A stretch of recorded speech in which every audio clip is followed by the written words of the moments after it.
Well, welcome back to another Wayno's Photos video in my series of how I capture my Lotus.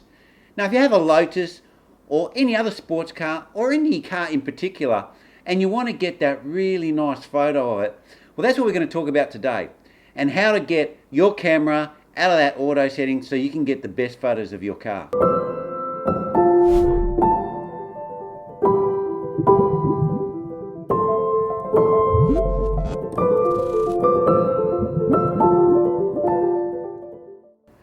Well, here I have a full frame Canon camera called a 6D Mark II, but this is pretty representative of all sorts of cameras that are not your point and shoot camera and above that sort of price point.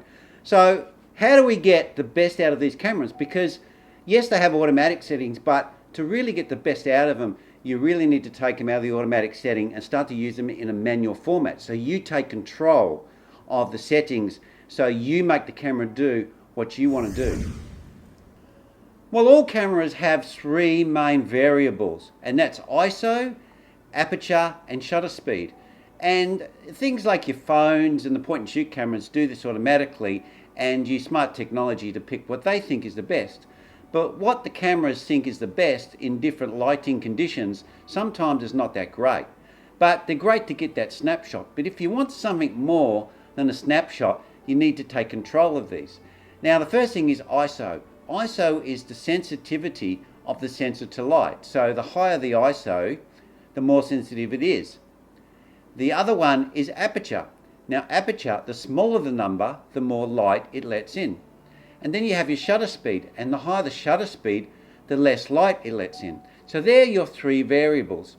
And the cameras that are a little bit more than a point and shoot have priority automatic settings where you can set them to have aperture priority or shutter priority or ISO priority. But what we want to really do is get right into manual where we actually set these three variables ourselves to get the best picture. Well, on this particular camera they have a radial dial to change the function. So all you need to do is press the center button and rotate the dial till it comes to manual. Now we're looking at the screen, and on the left hand side we have the shutter speed, on the right hand side we have ISO, and in the middle we have the aperture, and at the top of the screen we have the histogram, which I'll tell you about in a minute. Now we've selected adjusting ISO, so when you move the ISO you can see the screen becomes brighter. Now we're going to move on to the aperture. Now the aperture changes the amount of light coming in the lens, and as you can see it gets darker and brighter as we adjust it. Now we have shutter speed. Now the shutter speed is the time that the sensor's open, so it gets brighter and darker depending on how you adjust that, and you can see that on the screen. Now to look at the histogram, I can put my hand in front, which brightens the screen, and you can see the histogram moves to the right hand side. So you can actually see the exposure of the sensor. Now when it hits the right hand side, it's actually going into overexposed.